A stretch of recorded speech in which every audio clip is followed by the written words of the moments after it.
Hey friends, welcome back. If you clicked on this video, it's because you're interested in my transformative journey of how I went from earning less than $100 to earning over 4,500 US dollars in one single year, all the way from Lagos, Nigeria, without learning to code or doing any major upskilling or even following your regular traditional job search advices. I've broken this video into three major parts. The first part is about my story and my journey. The second one is about my 5-step strategy or frameworks that has worked for me and for several of my coaching clients. And the third part is how you can implement this in your job search today to get the best results.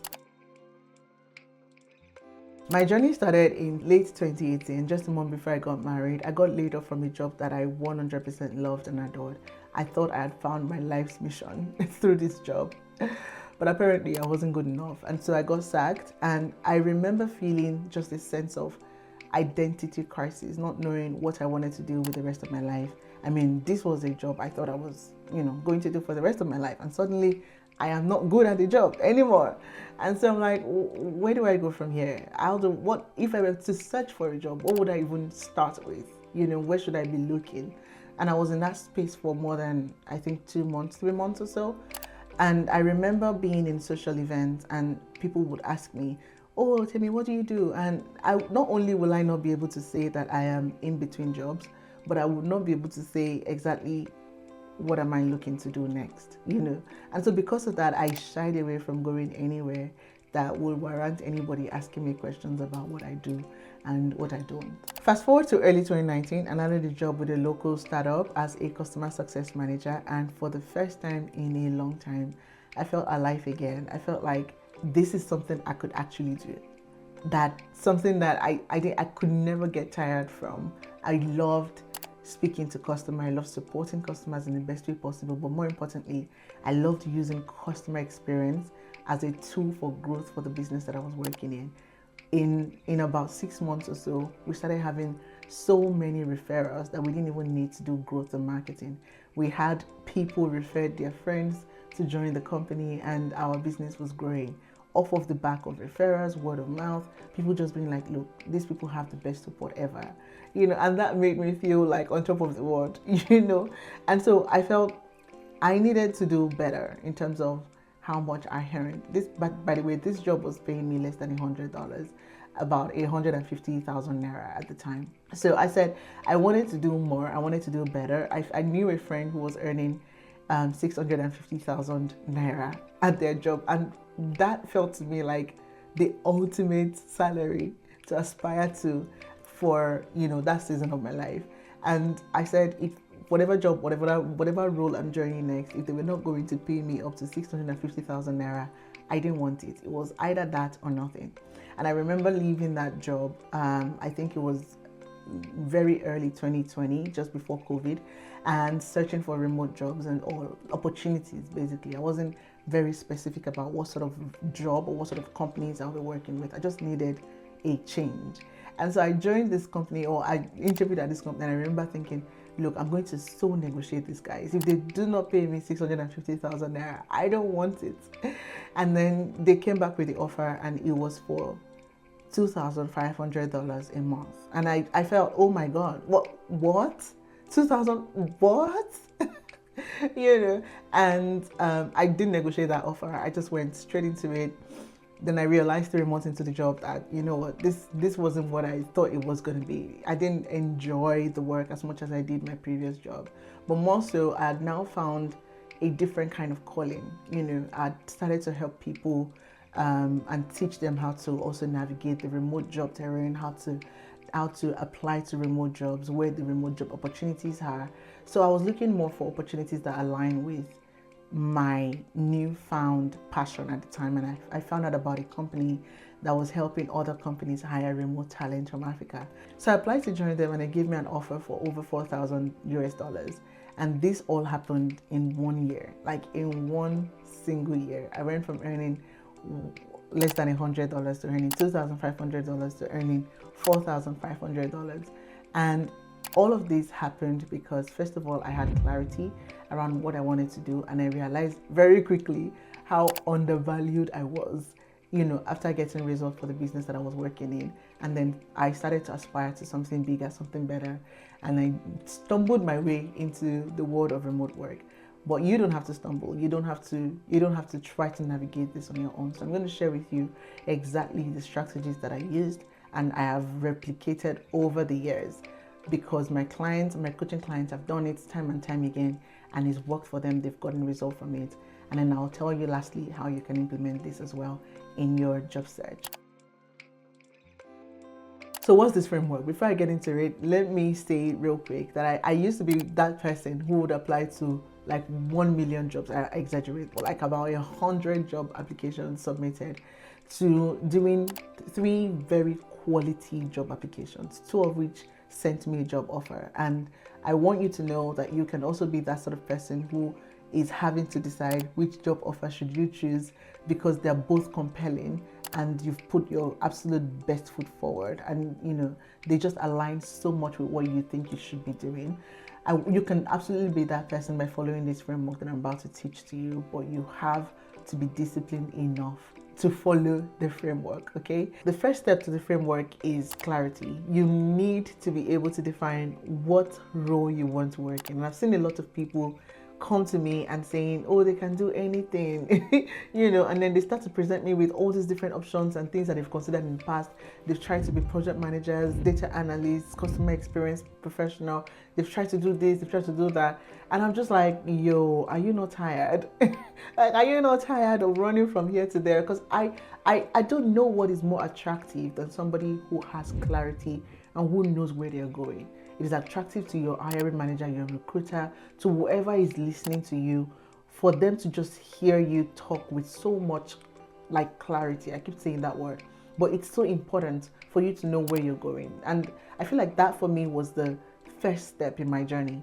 You know how I said I left the social enterprise and just trying to figure out what I want to do with the rest of my life, and then I joined this local startup as customer success manager. Before I did join the local startup, I already knew that I wanted to work, first of all, in a customer-facing role. I knew that I loved and I enjoyed speaking to people. I also knew that I wanted to drive whatever business metrics or business growth there is to be driven in a customer-facing capacity. I just really loved helping, genuinely loved helping people. And what other opportunities are there? Of course, I'm sure there are a lot of other opportunities, but they didn't appeal to me so much as customer success did at the time. And so I went into this job with that level of clarity that, yes, I want to work in customer success, And I think that that's also something you can do, is try and figure out, where are my strengths, where am I skilled at, and what were my previous experiences that I can merge together. I think it's like the equilibrium of these 3 things can help you figure out how to proceed with your job search, or how to proceed with what's your ideal role, because it's very important that you're able to define this, even for you, because imagine that you're having to apply to multiple job types or multiple job titles. You would have to create different CVs, you have to create different persona, you have to create, there's just too many ethics that goes into trying to apply to multiple job options or job titles all at the same time. So figure out what the one thing is and pursue it with 100% focus. The second step to this framework is being able to tell a compelling story. The story you tell through your CV and your cover letter is so important. It's literally the window or the door into your heart. It's the way that people can get to know you before they ever get to meet you. And you cannot just leave it at what ChatGPT or another AI tool generated for you. It has to be very personal. I have to be able to read your cover letter or your CV and feel like I have met you, or I understand what is driving you in that sense, beyond, oh, I am a purpose-driven, let's not do that. Let's get into exactly why you are who you are, where you've been, and why that matters. For me, in my own experience, I'd gone from earning less than $100 to earning $2,500. This was transformative enough for me to know that, first of all, it's not normal, it's not regular. Second of all, I know that lots of Africans will also benefit from having this sort of opportunities available to them. I wish that more people who look like me, who talk like me, who have shared or similar experiences like I do, have access to global opportunities, the sort that pays up to $2,500, and not just having access, but also have the knowledge to even pursue that kind of opportunity. That's been my driving force from like as far as I can remember. So obviously this went into my CV, into my cover letter. This was the sort of story that I told. It's like, look, I want to be not just an inspiration, but I also want to be the link between these global opportunities and an average African who do not, first of all, know that they can access this kind of opportunities, but also who do not know how to access it. So this opportunity or this job will allow me the privilege to do so. Those were like the sort of stories that I told in my CV. Those were the sort of stories that I told in my cover letter. So you want to make sure that your story, which is very unique to you, it's going to be very different from what I've just told you, is personal to you. I want to read it and I want to feel your passion. I want to feel like I have met you and you are memorable in that sense, because that's the story that sticks to mind. The third step is research. And I think this is where 99% of job searchers fall short. Like, we just see the opportunities and we think about ourselves. We think about, how do I compare with what is listed on this job description? Can I do it? Can I not? So it's usually about I. And we're not necessarily thinking about the business mission, the business challenges. What exactly were they looking for? Why are they even hiring for this job, this particular role? Why are they in a place where this role matters to them? What are they looking to solve by hiring you? Redirecting the question and shifting focus away from you to them is the sort of consultative mindset that we would need later. But let's even start by just researching into what do they need and how can I be the person who feels that. But it has to start with them. It's the same with every human being. If somebody walks up to you and starts telling you about yourself and how great you are and all the challenges they think you might have, and they are able to, get, even if it's 70% of all of it correctly, first of all, that they've done their research before coming to you. You pay a lot more attention to them than you would have to any other random person. But more importantly, you are more likely to give them whatever they ask of you because you feel like they know you and that they deem you to be important enough to have gone through all that research to find out about you. Every company wants to know that you care about their mission and that you know them well enough to be able to work within the business and drive growth. If you don't know what their challenges are or what sort of like challenge you're coming to even feel as a candidate, then truth is, I don't have any reason to want to hire you. To conduct a research into like what a company is looking for or where their challenges are, the first things that I did during my job search, my job application process was, first of all, I would go to their Google reviews, their Play Store reviews, and I would read what people are saying about them. Usually you will find that people hardly complain about the product, and when they do, it's very meaty, like it's more technical. So more technical people will complain about the product, except the product is like absolutely shitty, excuse my French. But in the cases where the product is good, people complain more about the support. Like, oh, I sent you an email and I didn't hear back, or I tried to do this, but there was nobody here to help me navigate this, and people complain about that more than anything else. So you figure out, I figured out in my case, I figured out that was the huge challenge, or that was the major challenge that these companies were having. And as somebody who is coming to work with these businesses as customer success manager, it was my job to navigate through all of those feedback and figure out how can I best solve these customers' issues or problems as a potential IR, a potential candidate, a potential employee within this business. So I would outline most of the problems that people were complaining about, and then I will go into a different folder and I'd start to list out, how would I solve that? How can I help change this? How can I help improve that? And I will compile this into like a Google Doc, or I could design it into a presentation, and I would use this presentation in my application. It's so, like, this step is so critical. That's what I'm trying to let you know. Like, barely just researching into, oh, this company they do taxi, it's a taxi company, and stopping there is not enough. You have to go deeper. So that's one layer of the research. The second layer of the research is asking people who work within the businesses. So asking your future colleagues about what are their major challenges, what are they noticed internally that the business is driving towards, and what is stopping them from getting there. So asking those very important questions are so critical in the next step in this particular framework. The next step is to adopt a consultant mindset. This shift in perspective changed everything. It changed how I viewed myself. I went from someone who would be begging for jobs, applying to 150 job applications and hoping that something comes through, to seeing myself as a solution.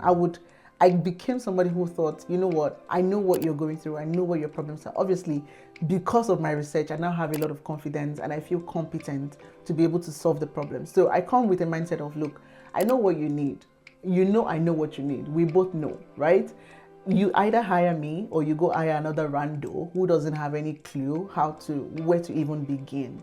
I know what you need. I have a list of solutions that I have outlined as possible solutions to solve your problems, because I've done this before and I know how to do it again for your business. I'm the person you need to move your business from 0 to 1, basically. You can see through my application how I would do that specifically from 0 to 1. It changed everything so dramatically, because now in every single application, even though I'm saying this is why you should hire me, but I'm also giving you proof. So you can see through my document, my little nice document that I've prepared, that will show you exactly how I would solve it. So I could share this document, like I said, in a Google Doc format or in a PDF format or in a slide presentation format. Sometimes I would even record a video. I will get into that in a second, but I made sure that there were proof of like how I would bring the solution to bear, how I would solve your problem if you hired me into the role. So you're not even mistaken. It's not a matter of can you not. I have already shown you what I can do. The fifth step, as you've already guessed it, is going above and beyond in every single application. And this is the reason why you will not have the time to do 150 applications. I am being honest with you. This is exactly why it will be impracticable for you to apply to multiple jobs all at the same time and not be able to give it your 100%, basically. So if you want to go above and beyond in your applications, there are a lot of things to consider, a lot of things to work through. For example, you cannot do an in-depth research into 150 companies all at the same time. You might not be able to have a consultant mindset to 150 companies all at the same time, because it would, except you want to spend the next 2 years doing it, because I do feel like it takes some time to be able to arrive at that place where you have that confidence and feel competent enough to approach it as a consultant. But if you are giving each application the attention that it requires, at best, maybe you can do 3 or 5 a week. And that is assuming, you're not doing anything else other than job applications. But if you are, then maybe 1 or 2 a week is a huge win, to be honest. In order for you to even submit your application, now I've told you about, first of all, crafting compelling stories. So you want to tell a story that is memorable, something that a recruiter will read and they will remember you by. They'll be like, oh, that's that lady that talked about African opportunities and, bridging the gap, things like that. They may not remember it word for word, but they have a sense of what you spoke about in your story. The second bit I've spoken about is doing your research. Now you've found out about what problems these companies are really going through. The third one is coming from a point of, look, I can solve it. I am the person for this job and I know how to solve it. Now, how do you present this solution? I've spoken about presenting it in a Google Doc or in a presentation or in a PDF, whatever format. But here is one other additional thing that I feel like a lot of job searchers do not maximize. I did this, it worked for me, and it's worked for a lot of my clients, my coaching clients, that I think you can also adopt, which is videos. We don't use videos enough, as much as we should. A lot of people relate more with visuals than they do with written text. So you want to make sure that you're leveraging everything to your advantage. If you're a words person or you enjoy reading more, obviously you have my CV, you have my cover letter, you have my attached documents to go through that will give you a sense of who I am and how I can support your business. But if you're a more visual person, I have prepared you a 60-second short video about myself, an intro video to tell you who I am, what I am capable of doing, and how I can solve the problems that I have noted in my document. This video, it changes everything. Like, hiring managers have reached out to me and the first things they say is, I love the thought and the effort you put into your application. We have never received a video application before. Like, people don't do it. That's why you need to get on it as quickly as possible. For you to be able to record the video, you need to find out who you're sending the video to. So it might be helpful to check LinkedIn to know who the recruiter is, who is the hiring manager for this role, so that you can actually call their name and talk to them directly in the video. You want to make sure that your script is succinct, like it tells essentially who you are, what you've done, where you've been, what you're looking to achieve, not just achieve as a person, but achieve in the role, what you've noticed that the business is going through, and how you think you can, bring solutions on board, or how you are the person that they need for the role, essentially, and obviously that you're looking forward to chatting with them further. That's the structure of my script every single time, and it works. So for your next application, make sure you have a video attached to your application. Where should you put this video? You can put it on YouTube as an unlisted video so nobody sees it, and then put the link to that video inside of your cover letter. You can even put it inside of your CV at the header, just after your name and your title. You can have on there, I have attached, or I've added, or I recorded a short video for you, whatever. Like, you can make it as prominent as possible so that they don't miss it, and it can be in your CV or in your cover letter, if you will. Here's my bonus step in this framework. View every single interview as a relationship building opportunity. Don't just go into the interview thinking, I'm about to get a job, and so I'm talking to you because I expect that you will give me a job, so I need to do everything right, I need to say everything right, I need to approach this like as rigid, as logical, as professional as possible. That's good. Kudos to you, but that's not sufficient. That's not helpful. That doesn't help anybody. That doesn't separate you. It doesn't make you different from the vast majority of people that I have interviewed. So as an interviewee, and I've been on both sides of the table. I've interviewed, and I've also interviewed others. I want to be able to leave the conversation thinking, if I never get this job, at least I have built a relationship with somebody inside of this business, someone I can reach out to in the future, somebody that can potentially be a friend. So I approach the conversations as such. I come into the interview asking, oh, how are you doing? You have such a bright smile. What is the weather where you live? What sort of books do you like? And sometimes the interviewers are taken aback, like, okay, why are you asking? But I ask with such a disarming smile, and a way to help them know that I'm just seeking to build relationship. Like, this relationship goes beyond what we're here for, which is whether I am fit for this job or not. I know I'm fit for this job. You probably already know that I'm more suitable for this job than a lot of other people.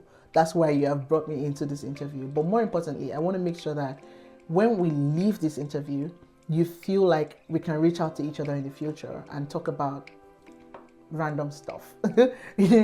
But I mean, it doesn't always work out that way, but it helps to direct the interview in a way that makes them vulnerable to share with you, to share feedback with you, to tell you about where you're doing well, what you're not doing well, and things like that. I always find that at the end of every interview, there are walls that have been broken down just because I've been able to discern that rigidness, that professionalism that the person is bringing on board. So approach every interview like I'm about to build a relationship with this person. I'm genuinely interested in who my interviewer is, and in helping them navigate through this interview, and realizing that I am a suitable candidate, not just for this role, but for a future colleague, that I can be the sort of colleague that they will have coffee chat with and they will look forward to having a coffee chat with, that sort of thing. So that's my bonus tip for this particular framework. So you might be wondering, does this still apply and does this still work in today's job market? And I'm going to tell you 100% yes, it does. It does, because now I'm on the other side of the hiring table where I'm interviewing candidates and I'm going through these application processes with them. And I can tell you for a fact that if any candidate does any of this or all of these 5-6 things that I've shared with you, they probably will stand out in my eyes. The problem is there's so many job applicants who are still going about their job applications in the traditional, generic, outdated style. You will be shocked by the sort of CVs and applications that we receive. The second point is, obviously, companies are still hiring, companies still need talent, and companies are looking for problem solvers, people who will take initiative, who will take ownership, who will try to stand out, who will try to do something different. And so if you decide that you want to go through like an unconventional method or through in your job search, it obviously signals to wherever you're applying to that you are one of those outliers. Now, before I get into the last part of this video and tell you about how you can implement these same strategies in your job search, let me say this real quick. I've heard these objections a lot of times in my community through DMs, private messages, and things like that. And let me address it real quick before we get into the implementation part of this video. People say, I do not have enough experience and I can't do what you did because there is no way for me to prove my credibility in this job. But listen, there are so many ways, especially with this strategy that I've shared with you.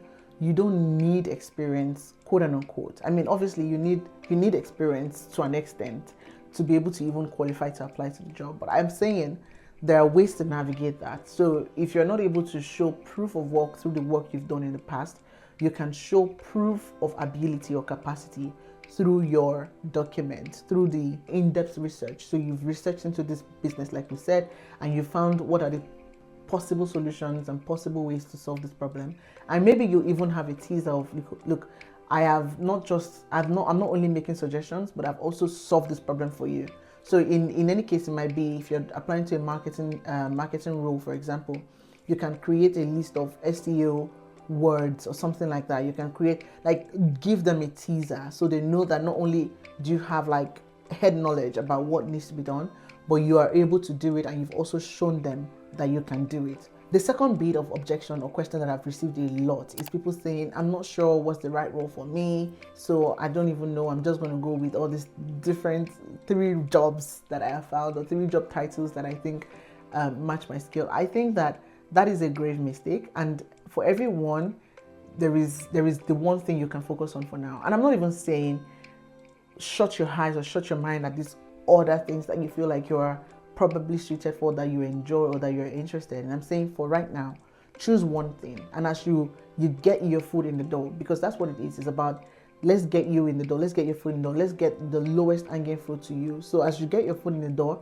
you can start to aspire into or try to transition into all these other different things that you've had your eyes set on. So for example, you can start out being a customer support representative, and as you get into the business and you learn about the business and you start to grow, you can gradually transition into, okay, now I want to go into data analysis for customer experience, that sort of thing. So you start to grow into different areas of the businesses, but you need to get in first of all. So narrow your attention or focus your attention on one thing.